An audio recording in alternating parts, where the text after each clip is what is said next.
Morning বন্ধুরা, গোপালের সঙ্গে সকালটা আরম্ভ করলাম। গাছের ফুল দিয়ে দেখো আমাদের পুজো কমপ্লিট হয়ে গেছে। হ্যাঁ, গোপালকে দর্শন করে আজকের দিনটা তোমরাও আরম্ভ করো। গোপালের কাছে প্রার্থনা করি যেন তোমরা সবাই ভালো থাকো, সুখে থাকো, শান্তিতে থাকো। আবার চায়ের আসরে চলে এসেছি। আমার অনেক বন্ধু এই চায়ের আসরটা দেখতে চেয়েছে। দেখো, দাদা খাচ্ছে সাদা চা, কিন্তু দুধ চা। আমি খাচ্ছি লাল চা, দেখেছো? তা আমি একদম ডায়েটের মধ্যে আছি, যদিও এখন আমি ডায়েট টাট পাইনি। যাই হোক, চেষ্টা নিজে থেকেই চালিয়ে যাচ্ছি, একটু কমাতেই হবে। আর আজকে একটা দারুণ খবর আছে জানো, যেটা দাদা তোমাদের সঙ্গে একটু শেয়ার করে দেবে। আর তার আগে একটা ছোট্ট কথা বলে দাদাকে আমি বলতে বলি, সেটা হচ্ছে যে আজকে রাত্রিবেলা না একটা দারুণ একটা রেসিপি দেখাবো, জানো তো। না খেটে, এই গরমে বেশি খাটা সম্ভব হচ্ছে না, না খেটে তোমরা এটা ডিনারেও খেতে পারো, আর তোমরা ব্রেকফাস্টেও খেতে পারো। এটা তোমরা করে দেখো, আর স্কিপ না করে ভিডিওটা দেখো, ভালো লাগবে জানো আজকে রেসিপিটা। সঙ্গে থাকো। আনন্দের একটা খবর আছে, সপ্তাহে আমরা একদিন এই চায়ের আড্ডায় আসি তোমাদেরই অনুরোধে। আমরা এইরকম একটা অনুষ্ঠান যাতে চালিয়ে যাই, তার জন্যে তোমরা আলাদা করে মার্ক করেছো, বলেছো যে না দাদা দিদি তোমরা কিন্তু এই চায়ের আসরটা চালাও। এবং আমি একটু ইন্টারাপ্ট করে একটু কথা বলছি এখানে, যেহেতু একটা আসর বসেছে, সবাই সবসময় কথা বলবে। সেটা হচ্ছে যে আমার বন্ধুরা সবাই বলেছে চায়ের আসর কিন্তু আমাদের দেখতে চায়। আর একটাও ব্যাপার হচ্ছে, আমার একটুখানি মনটা খুব সেদিন খারাপই ছিল। আর সত্যি সেইভাবে তো আমার চ্যানেলটা গ্রোথ হচ্ছে না, কারণ এটা বুঝতে পারি আমাদের তো একটা বয়স হয়েছে। তা যাই হোক, সেদিন আমি একটু বলেছিলাম যে ছেড়ে দেবো। তা আমার অনেক বন্ধু, আমার প্রায় মানে সব বন্ধু আমাকে রিকোয়েস্ট করেছে, বৌদি তুমি এইভাবে চালিয়ে যাও, তাহলে দেখবে তোমার চ্যানেলটা আস্তে আস্তে গ্রোথ আসবে। তার জন্যে সবাইকে থ্যাংক ইউ, সবাইকে ধন্যবাদ, সবাইকে আমার বুক ভরা ভালোবাসা জানাই। আমি এক হাতে ক্যামেরা ধরে আছি, তাই হাতটা জড়ো করতে পারলাম না। তো আমরা সত্যিই কৃতজ্ঞ, তোমাদের ভালোবাসায় আমরা আপ্লুত, এবং তার ভাষা নেই। তোমরা যেভাবে বৌদির এবং আমার পাশে দাঁড়িয়েছো, আমরা সত্যি কৃতজ্ঞ।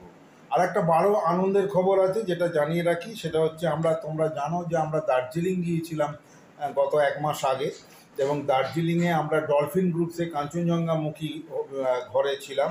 40 বছর বিবাহবার্ষিকী, যেটা সামনের 20 এপ্রিল আছে। আর তত আগে করেছিলাম তার একটাই কারণ যাতে আমরা ওয়েদারটা ভালো পাই, কাঞ্চনজঙ্ঘা দেখতে পাই, ইত্যাদি ইত্যাদি। তো আমরা মিক্সড সাফল্য পেয়েছি, কাঞ্চনজঙ্ঘা আমরা দেখা পেয়েছি। তো ডলফিনে ছিলাম, ডলফিনের বিভিন্ন এপিসোডেও তোমরা দেখে থাকবে। তো এবারে একটা মজার জিনিস হয়েছে, ওখানকার আতিথেয়তা দারুণ ছিল। স্বরূপদা, মুখার্জিদা, দে আর ভেরি জেন্টলম্যান। করতে করতে ওখানে ওদের সঙ্গে আমরা বেশ 5 দিন 6 দিন ছিলাম। থাকতে থাকতে ওখানকার চেয়ারম্যান বিমানকান্তি ঘোষের বা কথা হয়। বিমানকান্তি ঘোষ আমাকে খুব অ্যাপ্রিসিয়েট করেছেন, আমাদের ব্লগ নাকি ওনার ভালো লাগে। আমি বলেছিলেন দাদা অসাধারণ হচ্ছে, আপনারা চালিয়ে যান, আপনারা বড় হবেনই। তো যাই হোক, আপনাদের সকলকার শুভেচ্ছার জন্য আমরা আবার বলছি স্যালুট। তো সেই ক্ষেত্রে হঠাৎই বিমানবাবুর তরফে একটা অ্যাপিল আসে যে আমরা যাতে গিয়ে ওদের পুরীতে একটা নতুন ডলফিন গ্রুপসের হোটেল হয়েছে, বকখালি, দীঘা, দার্জিলিংয়ের পরে পুরীতে। সেটা পুরোপুরি লাক্সারিয়াস এবং খুব সুন্দর করে অর্গানাইজ করে নতুন করে করেছে, এবং আমরা যাতে দুজনে গিয়ে ওখানে শ্যুট করে ওদের এই একটা হোটেলটাকে দেখাই, এবং সেটা প্রমোশন ভিডিও হিসেবে ট্রিট করছি। এবং আমাদের সব হয়েছে তোমাদের জন্য, তোমরা ভালোবেসে আমাদের পাশে আছো বলে এইটুকু হলেও আমি চলতে পারছি। এতে টাকা পয়সার লেনদেন নেই, এতে যেটা আছে সেটা ভালোবাসা। এবং বিমানবাবু আমাদেরকে, আমাদের মতন ছোট্ট কাঁচা কোচি টিমকে এবং ছোট্ট পরিবারকে লাইফস্টাইল উইথ টিঙ্কুর পরিবারের উপর ভরসা রেখেছেন। আমরা তার যথাযোগ্য মর্যাদা দেওয়ার চেষ্টা করব, এবং যাব সামনের 19 তারিখ, 19, 20, 21, 22, 4 দিন আমরা ওখানে পুরীতে শ্যুট করে আসবো, এবং ওদের আতিথেয়তায়, ওদের খরচে আমরা ওখানে থাকবো, খাবো, এবং ট্রেনের টিকিটটা আমার করে আমরা ফিরবো।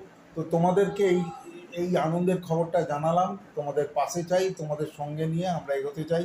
তোমরাও তোমাদের বন্ধুবান্ধবদের বাড়িয়ে দিও, যাতে ডলফিন গ্রুপসের একটা প্রমোশন হয়, এবং ডলফিন গ্রুপস পুরীতে একটা ভালো হোটেল করেছে সেটা লোকে জানতে পারবে। সঙ্গে থাকো, ভালো থাকো, আর বৌদি যা বললো মনে রেখো। বিকালে আবার আসছি। হ্যাঁ, টাটা।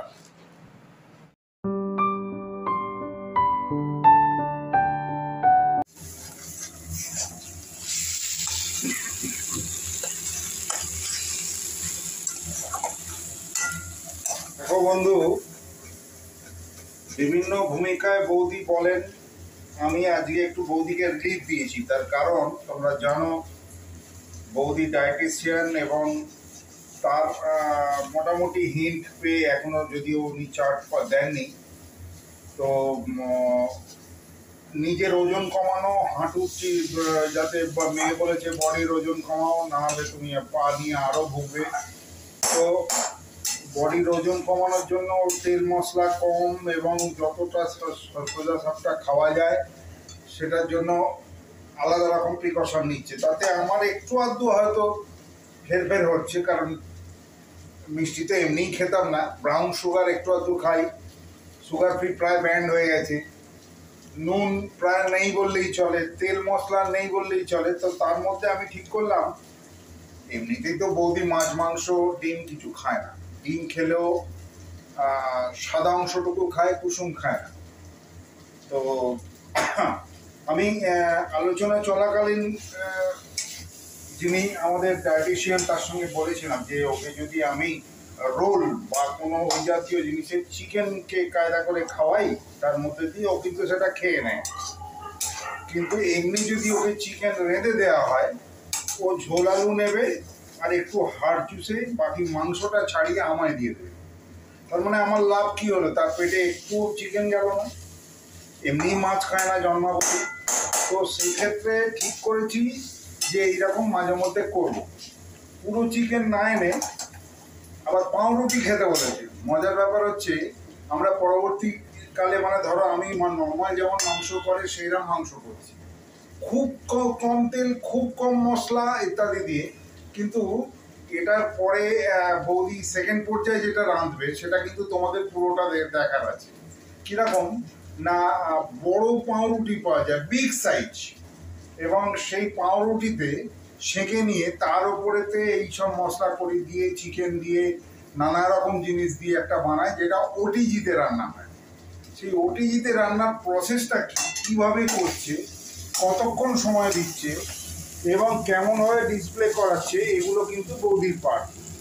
তো বৌদি সেইগুলো যখন দেখাবে তখন কিন্তু তোমাদের সঙ্গে পুরোটাই আসবে। খুব বেশি ইয়ে নেই, যেমন এটা যেমন নর্মাল যেমন মাংস করে সেই রকম।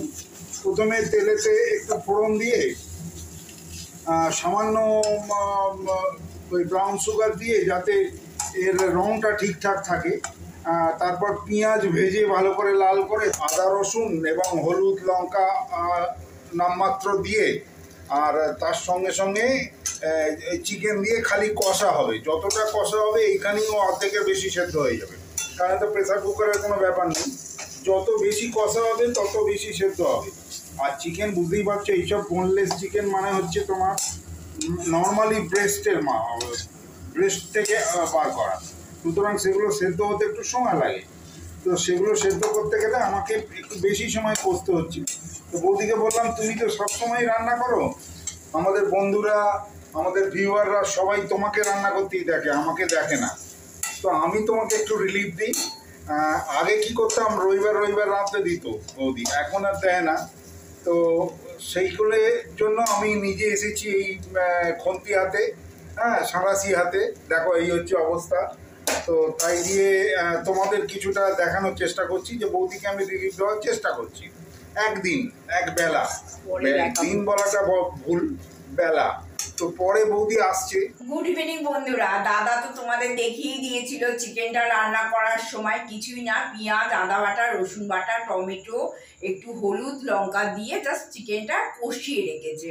একদম তোমরা যেভাবে চিকেনটা কষাও সেইভাবেই কষিয়ে রেখেছে। এইবার এই চিকেনটাকে নিয়ে আমি আমার বাড়ির তৈরি ব্রেড চিকেন পিৎজা একটা তৈরি করব, আর এই ওটিজিতে করব। হ্যাঁ দেখো, আর এই ওটিজিটা আমি প্রিহিট করতে বসিয়ে দিয়েছি। দেখতে পাচ্ছ এখানে একটা ইন্ডিকেটার জ্বলছে, এটা প্রিহিট হচ্ছে। তার প্রিহিটটা হতে হতে আমি আমার এই যেভাবে আমি ব্রেডটাকে সাজাবো তোমাদের সঙ্গে সেটা দেখিয়ে দিয়েছি। না খেতে একটা দারুণ ডিনার, জানো তো, এটা তোমরা ব্রেকফাস্টেও খেতে পারো, যে যেমন খাবে। দেখো এই আমি একটুখানি আমি হাতেই করছি, আমার হাত পরিষ্কার, কোনো অসুবিধা হবে না।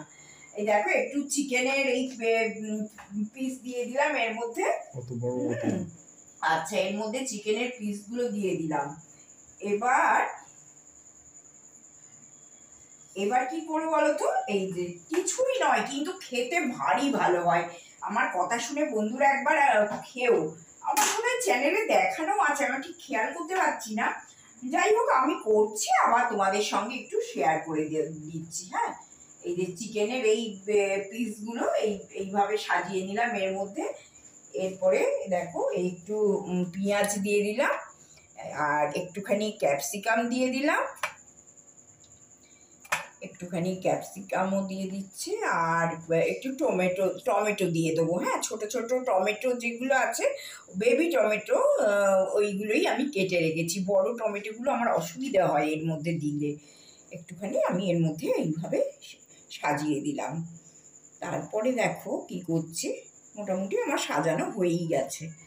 আচ্ছা, এরপরে দেখো এতে আমি অরিগ্যানো দিচ্ছি। হ্যাঁ, এই যে অরিগ্যানো দিচ্ছি, দেখতে পাচ্ছ, এই যে অরিগ্যানো নামটা দেখিয়ে দিলাম।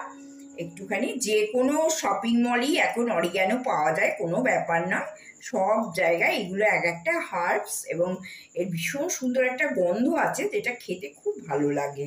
তাই এটা অরিগ্যানোটা তোমরা দেওয়ার চেষ্টা করবে, ভালো লাগবে সেটাতে। আচ্ছা, অল্প অল্প অরিগ্যানো দিয়ে দিলাম। এরপরে আমি এতে অল্প করে একটু চিলি ফ্লেক্স, এই যে আমার ওই যে ফ্রিজে চিলি ফ্লেক্স থাকে, সেই চিলি ফ্লেক্স একটু আমি এর মধ্যে দিয়ে দিলাম, অল্প করে দিচ্ছি, ভীষণ গরম পড়েছে তো, খাওয়াটাও মানে অসম্ভব ব্যাপার হয়ে দাঁড়াবে ঝাল হয়ে গেলে। আচ্ছা, আমি এটা চিলি ফ্লেক্স দিয়ে দিলাম। এরপরে দেখো বন্ধুরা, আমি একটু এই চাট মশলা, এই যে দেখতে পাচ্ছ, এই যে ক্যাচের চাট মশলা, একটু এর মধ্যে চাট মশলা দিয়ে দিলাম, খেতে খুব ভালো লাগে। আর যদি তোমাদের না থাকে অসুবিধে নেই, নুন ফুন দিয়ে দেবে, কোনো, এইটা অপশনাল। হ্যাঁ, এই চাট মশলাটা দিয়ে দিলাম। এরপরে দেব কি, একটু মরিচ গুঁড়ো দিয়ে দিলাম। এটা আমার বাড়ির তৈরি মরিচ গুঁড়ো, আমি মরিচ কিনে এনে বাড়িতে গ্রাইন্ডারে এটা মানে গুঁড়ো করে রেখে দিই, সেই মরিচ গুঁড়ো আমি এর মধ্যে দিয়ে দিলাম। আর একটাও জিনিস করবো, দেখো এই যে চিজ, হ্যাঁ চিজ কেনা আছে, তোমরা যেই চিজগুলো কিউব কিউব টাইপের হয় না, তোমরা ওটাও দিতে পারো, ওটা দিলেও অসুবিধে হবে না, একটু গ্রেট করে ওটা দিয়ে দিতে হবে। আমার ওটাও আমি দিয়ে করি, আমার এখন এটা আছে, আমি এইটাকেই কাজে লাগিয়ে দিচ্ছি। বন্ধুরা, এই আমি চিজ একটু, এই চিজটা কেটে কেটে একটু একটু দিয়ে দিলাম। বেশি তো চিজ খাওয়া ভালো না, আমি আবার এখন খাওয়া দাওয়ার আমার খুব রেস্ট্রিকশন, আমি আমারটা অল্প দিলাম, আর দাদারটা একটু বেশি করে দিয়ে দিলাম। হ্যাঁ, এই দেখো, এই দাদার এটা খাবে, আমি ওইটা খাবো। এখনও এই যে দুটো পাউরুটি আছে, বড় বিশাল বড় বড় পাউরুটি, এত খাওয়া যাবে না। তা যাই হোক, এই দিয়ে দিলাম, দেখতে থাকো, আমি তোমাদের সঙ্গে এইটা কেমন হয়েছে শেয়ার করে দেবো। হ্যাঁ